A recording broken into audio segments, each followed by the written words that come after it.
आणि हे भाषण मी पुन्हा एकदा कबुतराच्या भोकात, कबुतराचं भोक त्याच्यामध्ये नेऊन ठेवतो. कोणी उठतो महाराजांबद्दल बोलतो, कोणी उठतो संभाजी महाराजांबद्दल बोलतो. आणि आपण सगळे इतके गांडू झालो आहोत का? पैसा कोणाचा आहे? तुमचा आहे? पैसा आमचा आहे? पैसा टॅक्स पेअरचा पैसा आहे का? तुम्ही सत्तेत बसलेत म्हणून तुम्हाला हा सत्तेचा माज आहे काय? कर्नाटकी पोलिसांचा मार खाल्लेला कार्यकर्ता आहे. भुजबळांच्या नेतृत्वाखाली ज्या वेळेला शिंदे साहेब पण होते, ज्या वेळेला पोलिसांनी आम्हाला तुडवलाय, त्याच्यातला मी एक कार्यकर्ता आहे. एक तरी मंत्री उठला का? राहुल सोलापूरकरला आतमध्ये टाका. नाही, तुम्ही मंत्री नाही आहेत ना, आणि तुम्हाला करणार पण नाहीत ते. त्यांना धर्म बदलावा म्हणून त्यांचा छळ झाला, माझा पक्ष बदलावा म्हणून छळ झाला.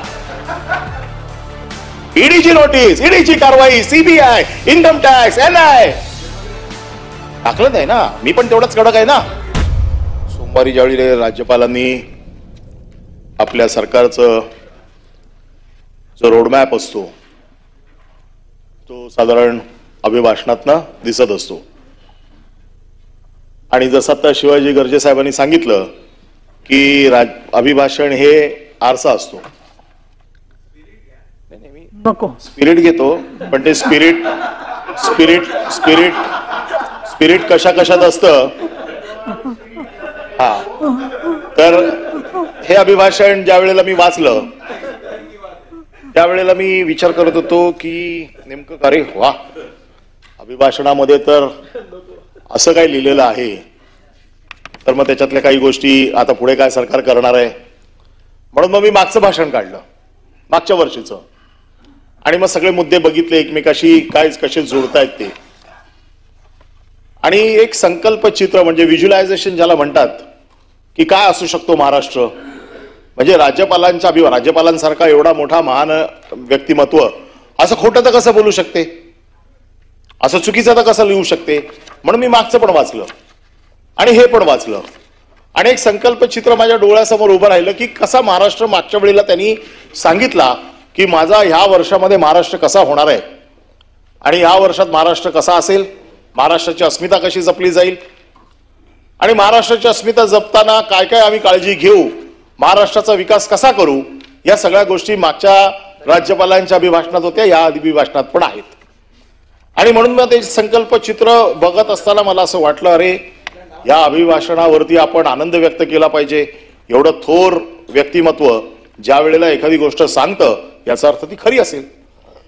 आणि ज्या वेळेला इथे येतो आणि मग ह्या सगळ्यांची भाषणं ऐकतो, वृत्तपत्र वाचतो, मग माझ्या मनात प्रश्न पडतो की खरं काय याच्यातलं, राज्यपालांनी सांगितलेलं खरं आहे का, वृत्तपत्र बोलतंय ते खरं आहे का, जे काय समाजामध्ये आम्ही बघतोय दररोज ते खरं आहे. वृत्तपत्र देखील एक लोकशाहीचा स्तंभ आहे, ते देखील बातम्या देते. आपण देखील एक लोकशाहीचा स्तंभ आहोत, ज्युडिशरी देखील एक लोकशाहीचा स्तंभ आहे. मग ह्या स्तंभातले प्रतिनिधी हे खरे आहेत का राज्यपाल बोलतायत ते खरं आहे, माझ्या मनासमोर फार प्रश्न निर्माण झाला. आणि म्हणून मग काही ठराविक मुद्दे जे मी वाचले की महाराष्ट्र शासन माझं राज्य जनतेची सेवा करताना राजमाता जिजाऊ, छत्रपती शिवाजी महाराज, बाबासाहेब आंबेडकर, भगवान, हे सगळ्यांची आपण महान नेत्यांची समाज सुधारका. आणि काल जाऊन छावा बघितलं, ते छत्रपती संभाजी महाराज कुठे गेले? संभाजी महाराजांना विसरले. छावा पिक्चरला पूर्ण महाराष्ट्र शासनाने काल सगळ्यांना दाखवलं, आमदारांना, आणि राज्यपालांच्या अभिभाषणामध्ये संभाजी महाराज विसरले. उपमुख्यमंत्र्यांनी त्या दिवशी येऊन संभाजी महाराजांच्या बद्दल बऱ्याचशा गोष्टी सांगितल्या. छत्रपती शिवाजी महाराजांबद्दल इथे तुम्ही लिहिलेलं आहे की त्यांचा मान सन्मान, त्यांचं महान कार्य, आणि जो कोरळकर त्यांचा अपमान करतोय, जो सोलापूरकर त्यांचा अपमान करतोय, यांच्या बाबतीत तुमच्या सरकारची हिंमत नाहीये की त्यांच्यावरती कारवाई करायची. त्यांना तुम्ही वाचवताय आणि राज्यपालांना चुकीची माहिती देताय. राज्यपालांचा विश्वासघात करते सरकार, राज्यपालांना चुकीची माहिती देते, आणि म्हणून ते सांगतायत की माझं सरकार असं करतंय. संभाजी महाराजांसारख्या थोर ज्यांनी इतिहास घडवला त्यांना तुम्ही विसरताय.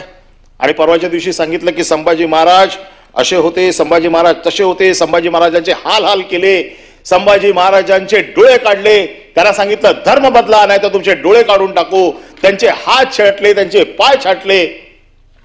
लोखंडी सळ्या त्यांच्या डोळ्यात घातल्या का तर धर्म बदलावा म्हणून.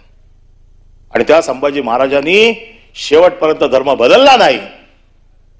ते आपल्या सगळ्या मतांवरती ठाम राहिले, कुठल्याही दबावाला बळी पडले नाही, छळ झाला. आणि आम्हाला सांगतोय कोण आहे? संभाजी महाराजांचा विचार वारसा जर कोणी चालवला असेल तर छावा बघा.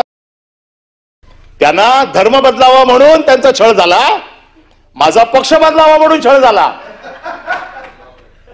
ईडीची नोटीस, ईडीची कारवाई, सीबीआय, इन्कम टॅक्स, एनआय टाकलं नाही ना. मी पण तेवढंच कडक आहे ना. ते राऊत साहेब गेले, ते थोडे कच्चे निघाले, मी तुम्हाला पुरून उरलो. वाक्य ठेवायचं रेकॉर्डवर, पण वाक्य ठेवायचं रेकॉर्ड नाही. रेकॉर्डवर का ठेवायचंय? आहे वाक्य. काय चुकीचं बोललो मी? माझ्यावरती अनन्य अत्याचार झालेले आहेत, मी सगळं भोगलेलं आहे. पण मी देखील त्यांचा वारसा जपणार आहे. त्यांच्या वारशावरती बोलण्याचा हक्क आहे मला. आणि मी देखील माझा पक्ष बदलला नाही याचा मला अभिमान आहे. त्या छत्रपतींचं नाव तुमचं इकडे असायला पाहिजे होतं. तुम्ही छत्रपतींना विसरले. आणि आम्हाला सांगतायत कोण? ज्याला जरा हुल दिली ते सगळे गेले तिकडे निघून. ते आम्हाला इकडून सांगतायत छत्रपतींचा वारसा. एक लक्षात ठेवा, राज्यपालांना चुकीची माहिती देऊ नका. आणि म्हणून ही सगळी जी काय मोठी नावं तुम्ही घेतली आहेत यांचे अपमान होणार नाही याची काळजी घ्या. यांचा मान सन्मान राखा. कोणी उठतो, आता मी माझी भाषा वापरत नाही, कोणी उठतो महाराजांबद्दल बोलतो, कोणी उठतो संभाजी महाराजांबद्दल बोलतो. आणि आपण सगळे इतके गांडू झालो आहोत का? हा शब्द जर आज सत्संगी असेल तर काढून टाका. पण इतके नेबळट झालो आहोत का की राजकारणासाठी आपण त्यांना वाचवतोय? काल अबू आझमी बोलल्यावरती सगळ्यात पहिली जर मागणी केली असेल तर आम्ही केली सगळ्यात पहिली मागणी की अबू आझमीला आतमध्ये टाका. मी केली मागणी. आपल्या दैवतावरती जर कोणी येत असेल तर त्या दैवताला बिलकुल सोडता कामा नये. मग तिकडे राजकीय पक्ष, राजकारण हे सगळं बाजूला ठेवून आपण सगळे एक झालो पाहिजे, ही भावना या सभागृहाची असली पाहिजे. पण आपण काय बघतो? राजकारण बघतो. आपण काय बघतो? त्याची जात कुठली आहे, तो कोण आहे. अरे ज्या राहुल सोलापूरकर रे महाराजांबद्दल एवढं घाणेरडं बोलला, जो लाच देऊन महाराज सुटले, त्याला आपण पुणे सांस्कृतिक मंडळाचा सदस्य बनवतो. कुठलं राजकारण आहे? शर्मेची गोष्ट आहे आपल्यासाठी ही की ज्या राहुल सोलापूरकर रे महाराजांबद्दल इतकं चुकीचं बोललाय, कुठले पुरावे त्याने दिले? त्याच्याबद्दल आपण ज्या वेळेला बोलतो त्यावेळेला सरकार म्हणून आपण आपली जबाबदारी. एक तरी मंत्री उठला का की राहुल सोलापूरकरला आतमध्ये टाका? नाही, तुम्ही मंत्री नाही आहेत ना, आणि तुम्हाला करणार पण नाहीत ते. आयुष्यभर मावळे राहा. जय भवानी जय शिवाजी. पण महत्वाचं लक्षात ठेवा की राजकारणाच्या व्यतिरिक्त देखील महाराष्ट्राची अस्मिता जपायची असेल, महाराष्ट्रातल्या या महान नेत्यांचं जर महत्व कमी करायचं नसेल तर सगळं राजकारण बाजूला ठेवून आपण संपूर्ण सभागृह हे एक असलं पाहिजे. तुम्ही नेहमी अपेक्षा करताना की विरोधी पक्षाने सहाय्य करायला पाहिजे, आम्ही तुमच्या बरोबर आहोत. पण सरकारने देखील कठोर भूमिका घेतली पाहिजे. इथे वेळ मारून देण्याची भूमिका घेऊ नका.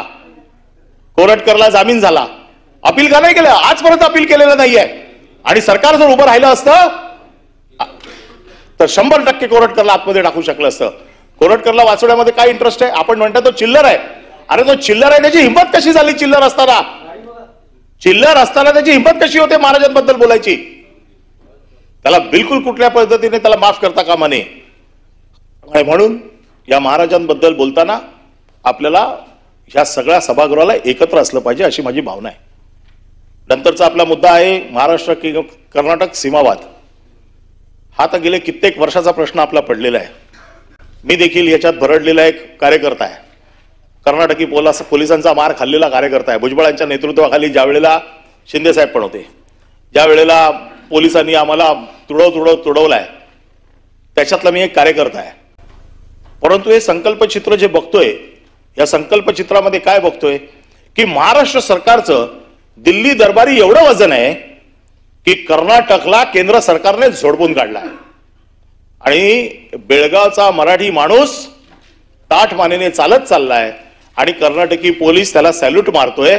असं संकल्पचित्र या पुस्तकातनं माझं तयार झालेलं आहे. वस्तुस्थिती आहे का? नाही. वस्तुस्थिती काय आहे? मराठी माणसाला दररोज झोडतायत, मराठी माणसाला मराठी बोलता येत नाहीये, मराठी माणूस तिथे मराठी आहे असं बोलू शकत नाही, ही वस्तुस्थिती आहे. आणि आपण काय इथे लिहितोय की सगळ्या बाबतीमध्ये आपण त्यांना मदत करतोय, त्याची मान पडणार नाही, त्याची मान ताट राहील, अशा प्रकारची भूमिका महाराष्ट्र सरकारने घेतली आहे. का त्या राज्यपालांना खोटं ठरवत आहे, का चुकीची माहिती त्यांना देत आहे? आणि म्हणून माझं असं मत आहे की राज्यपालांना या सगळ्या माहिती देताना हे सगळे जे काही वस्तुस्थिती आहे, आणि म्हणून माझ्या मनात खरंच द्विधा मनस्थिती होती, हे वाचू का वस्तुस्थिती बघू, हे वाचू का वस्तुस्थिती बघू.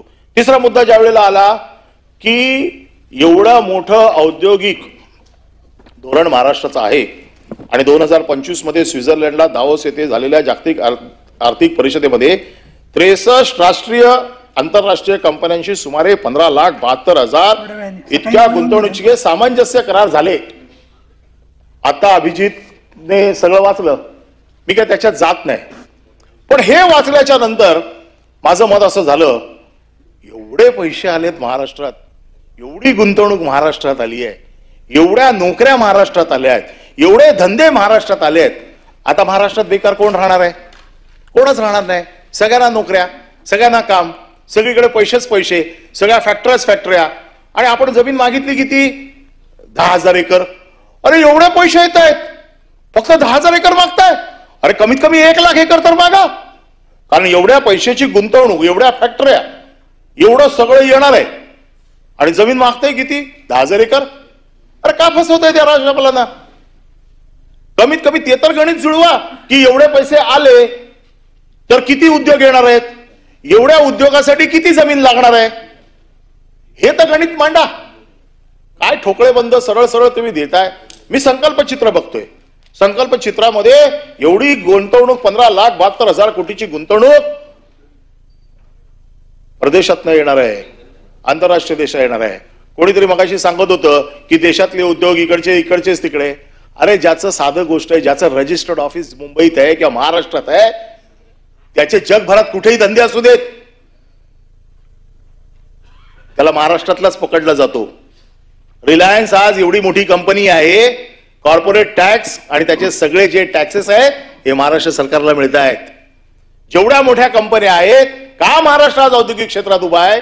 जरी त्यांच्या कंपन्या बाहेर असल्या तरी त्यांची रजिस्टर्ड ऑफिस महाराष्ट्रात आहे, आणि म्हणून त्यांना हे सगळे तुम्ही किती किती सांगतायत. जसं त्याने सांगितलं की बाळाचं नाव दुसऱ्याच्या घरात ठेवायला गेले, खडसे साहेबांनी सांगितलं गर्भधारणा इथे झाली, डिलिव्हरीला तिकडे गेले. खडसे साहेब सांगून गेले मला हे वाक्य बोल म्हणून. अरे नाही, खडसे साहेब मला सांगून गेले जाताना की हे बोलायचं आहे म्हणून. आता शेवटी एवढे नेते मोठे आहेत माझे, मला सांगितलं तर मला ऐकायला पाहिजे त्यांचं. पण जर तुम्ही एवढे उद्योग, एवढा पैसा तुम्ही आणलेला आहे, हाच पैसा मागच्या वर्षी दावोसमधनं पण आणला, बरोबर आहे?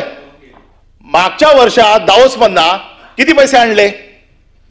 मागच्या वर्षात देखील दावोसमधनं जवळपास एवढीच गुंतवणूक आणली. 1,37,000 कोटी. मागच्या वर्षात 1,37,000 कोटी, या वेळेला 15,72,000 कोटी. मग मागच्या वेळेला जर एवढे पैसे आले, त्याच्या फॅक्टऱ्या लागल्या असतील ना कुठेतरी, त्याच्या नोकऱ्या मिळाल्या असतील ना कुठेतरी, त्याचे सगळे उद्योग होऊन महाराष्ट्र आर्थिकदृष्ट्या समृद्ध झालेला असेल, हे माझं संकल्पचित्र आहे. वस्तुस्थिती आहे का तशी? वस्तुस्थिती तशी नाही आहे. वस्तुस्थिती हा अभिजित उगीच काहीतरी सांगतोय, पत्रकार काही लिहितायत. खरं यांच्यावरती तुम्ही सगळ्या विरोधी पक्षावरती तुम्ही कारवाई करायला पाहिजे की तुम्ही चुकीचं बोलताय म्हणून.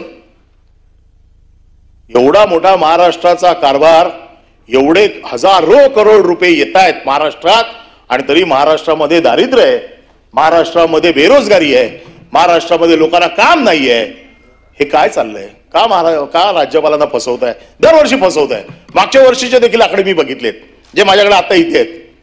मग महाराष्ट्राच्या राज्यपालांना तुम्ही जे काही लिहून देताय ते खरोखर द्या काहीतरी लिहून. जे लिहून देत आहे त्याच्या जो काय हे आहे, आता ह्याच्यामध्ये तुम्ही सगळं, म्हणजे मी काय तर सगळ्या गोष्टी जात नाही, साध्या गोष्टीमध्ये तुम्ही राज्यपालांना फसवलेलं आहे.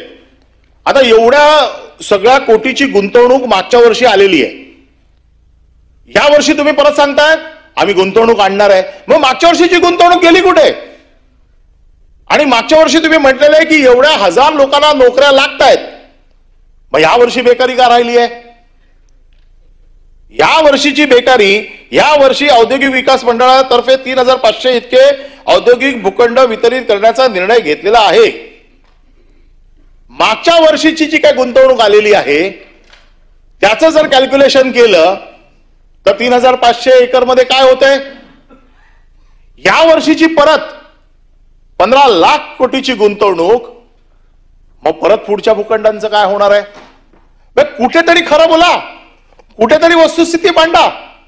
या सगळ्या गोष्टी ज्या तुमच्या आहेत त्या आमच्या डोळ्यात धूळ फेकणार आहेत. तरी देखील मला असं वाटतं की नाही, राज्यपाल आहेत, खोटं बोलणार नाहीत, राज्यपाल आहेत, चुकीचं बोलणार नाही. एवढा मोठा माणूस आहे, एवढ्या महाराष्ट्राचं सगळ्यात प्रमुख स्थान आहे, त्यांच्या तोंडून खोटं, अरे पाप लागेल त्यांच्या तोंडून असं काही चुकीचं आलं तर. आणि म्हणून या सगळ्या गोष्टी ज्या आता अभिजितने सांगितल्या त्या काही मी सांगू इच्छित नाही, परंतु प्रत्येक क्षेत्रामध्ये, प्रत्येक क्षेत्र असं कुठलंही क्षेत्र ठेवलं नाहीये की ज्याच्यामध्ये राज्यपालांनी मागच्या वेळेला जी काय भरीव तरतूद केली होती सरकारने, ती तरतूद यावेळेला पुन्हा केलेली नाहीये. वस्त्रोद्योगाचं धोरण, तुमचं वस्त्र उद्योगाचं धोरण मागच्या वेळेला पण आहे, यावेळेला पण आहे. एवढे कपडे आलेत ना, बनले आहेत ना, की झोपडपट्टीमध्ये लोक देखील सूट घालून फिरतायत. एवढे कपडे आलेत फुकटच. खरंच तुम्ही चुकीचं बोलताय सगळं.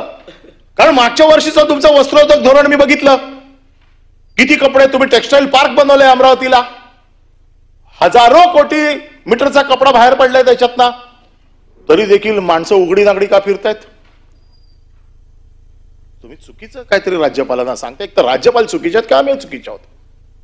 आणि जर उघडे लोक राहत असतील, कपडे नसतील लोकांकडे, तर त्याला जबाबदार कोण आहे? हे पुस्तक का आम्ही? आणि त्यामुळे ही जी काही धोरणं आहेत, आता ह्या साध्या गोष्टीमध्ये म्हणजे इथे पुढे लिहिलंय, रेशीम कोशाची खरेदी विक्री करण्याची, रेशीम कोशाचं उत्पादक सहाय्य करण्यासाठी जालना जिल्ह्यामध्ये खुली बाजारपेठ उभारलेली आहे. म्हणजे ह्या वर्षीचा जो रोडमॅप दिलेला आहे त्या रोडमॅप मध्ये पुढच्या वर्षी आपल्या सगळ्यांच्या बायका, गरीबापासून श्रीमंत सगळ्यांच्या बायका रेशमी साड्या घालणार आहेत. चालू आहे ना? माझ्या पण बायकोला द्या कधीतरी. हा नाही म्हणजे आले की तुमचं धोरण सांगतोय मी. हो, माझं काही म्हणणं नाहीये, मी पुढच्या वर्षीचं म्हटलंय, मी आताच नाही म्हणत आहे. हा एक विषय असा आहे की तो ह्या वर्षी नवीन आलाय. मी दोन्ही राज्यपालांची भाषणं ठेवलेली आहेत समोरासमोर, म्हणजे ह्या पुढच्या भाषणामध्ये मी ते बोलीन पुढच्या वर्षीच्या. या वर्षी सगळ्या लाडक्या बहिणींना रेशमी साड्या आहेत, म्हणजे 1,500 रुपये तर आहेतच आहेत, पुन्हा लाडक्या बहिणींना रेशमी साड्या आहेत. कदाचित आत्ता नसतील, निवडणुकीच्या अगोदर नक्की येतील. निवडणुकीच्या अगोदर 6 महिने लाडक्या बहिणींना रेशमी साड्या. हा पण रेशमी साड्या, रेशमी, हे रेशमांचं चाललंय. महिलांचा प्रश्न आहे, कुठली साडी नेसावी ते ना? नाही, हे देणार ना. कोण काय द्यायचं काय प्रश्न आहे? देतील ना, फुकट देतील ना. फुकट दिलं तर काय, फुकट दिलं तर कुठली महिला म्हणणार की मला देऊ नका म्हणून? म्हणजे रेशमी साडी असेल तर महिला आनंदी होतील. आनंदी होतील आणि त्यांनी आनंदी करावं. आमच्या शुभेच्छा आहे. फक्त राज्यपालांना फसवू नये एवढीच आमची अपेक्षा आहे. आता ह्या बेरोजगारीचा प्रश्न मी पुन्हा वारंवार सांगतोय तुम्हाला की एवढा मोठं तुमचं नेटवर्क, एवढे मोठे पैसे, एवढं सगळं आलेलं आहे, बेरोजगारी तर राहताच कामा नये. आणि तसं तुम्ही बेरोजगारांना ह्या मुख्यमंत्री युवा कार्य प्रशिक्षण योजना, अरे काय करायची आहे प्रशिक्षण? ऑलरेडी एवढ्या नोकऱ्या उपलब्ध आहेत, तो काय ना काहीतरी करेलच ना. मुख्यमंत्री कशाला पाहिजे त्याला कार्ययोजना त्याची? त्याच्यामुळे ह्या सगळ्या ज्या काही गोष्टी आहेत याच्यामध्ये बेरोजगारीचा तुम्ही पंडित दीनदयाळ रोजगार मिळावे, आता बघा तुमच्याच मध्ये विरोधाभास आहे.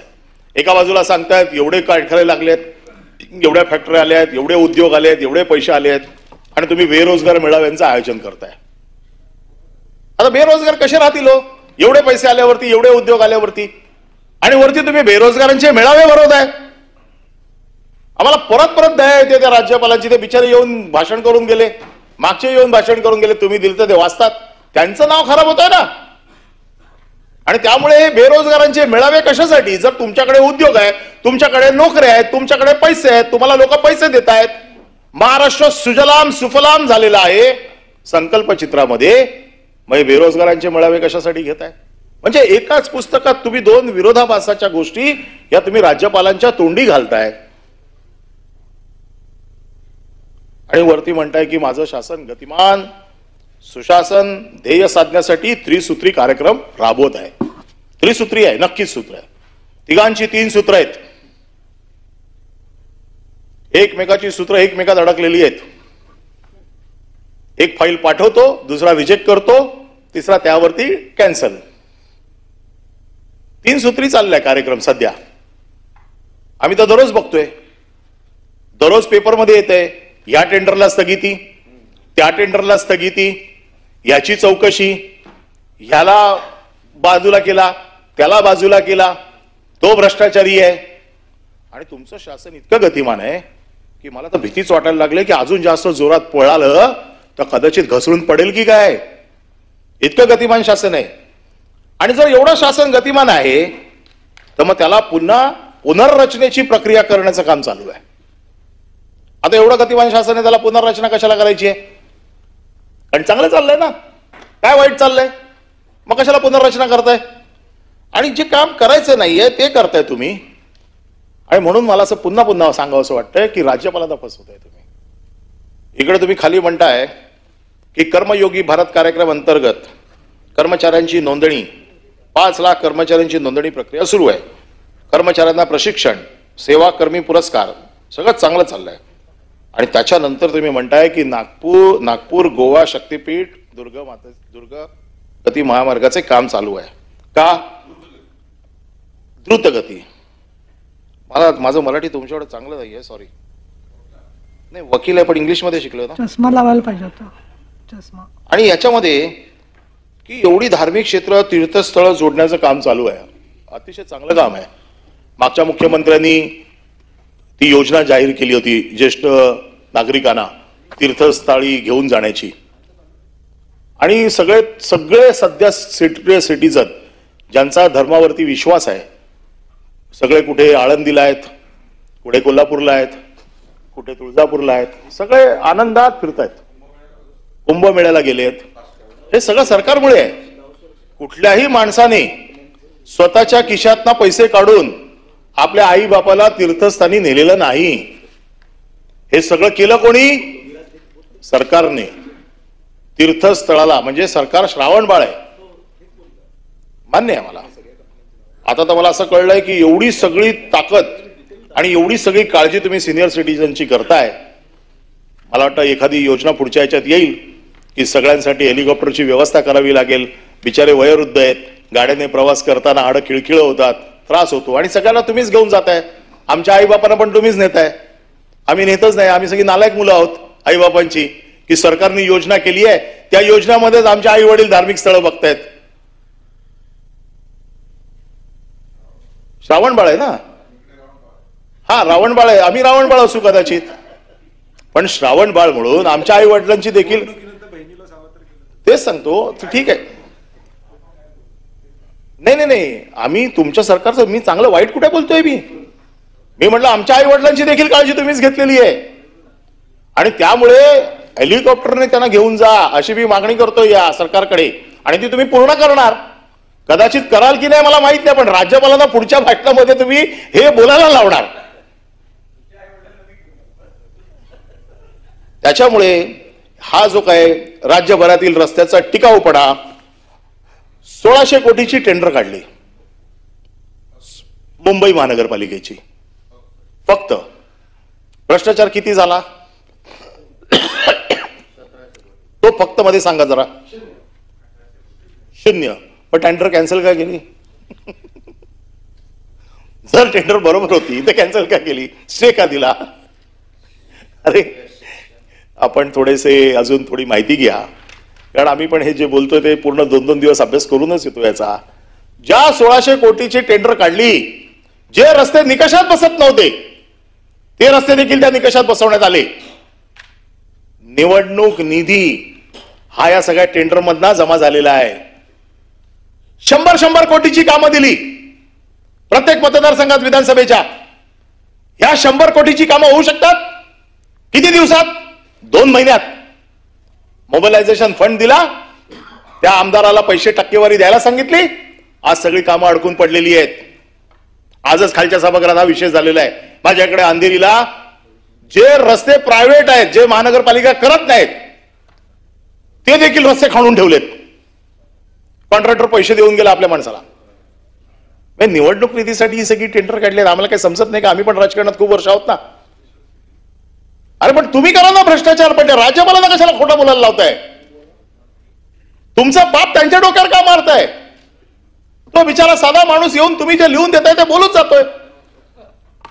पण हे जे तुम्ही जी सगळी टेंडर काढलेली आहेत, मी या वेळेला उद्याच्या बजेटमध्ये मागणी करणार आहे की ज्या ज्या आमदारांच्या मागच्या वर्षामध्ये 150, 200 कोटी रुपये दिले होते,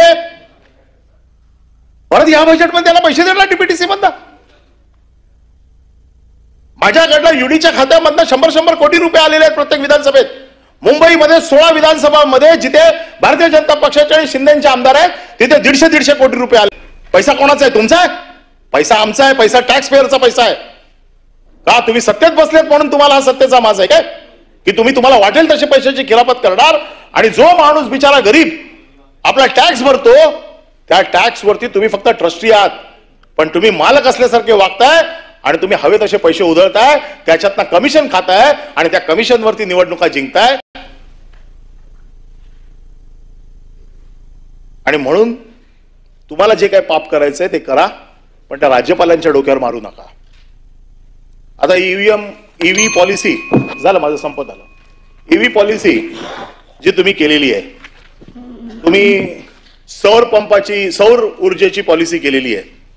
ईव्ही पॉलिसी सौर मागेल त्याला सौर ऊर्जा, मागेल त्याला काय म्हणतात त्याला,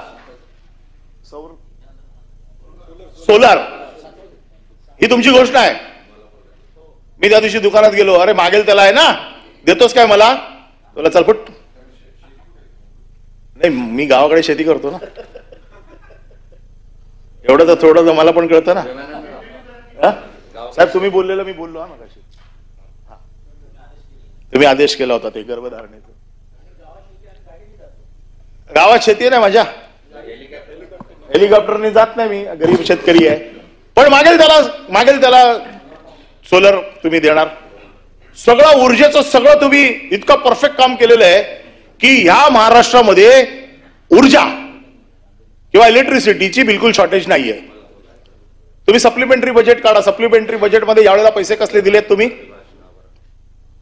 पैसे इलेक्ट्रिसिटीला दिलेत. का दिलेत? पुढच्या 2 महिन्यामध्ये विजेचा तुटवडा होणार आहे. परब साहेब अर्धा तास झाला नाही, आता संपत आलं.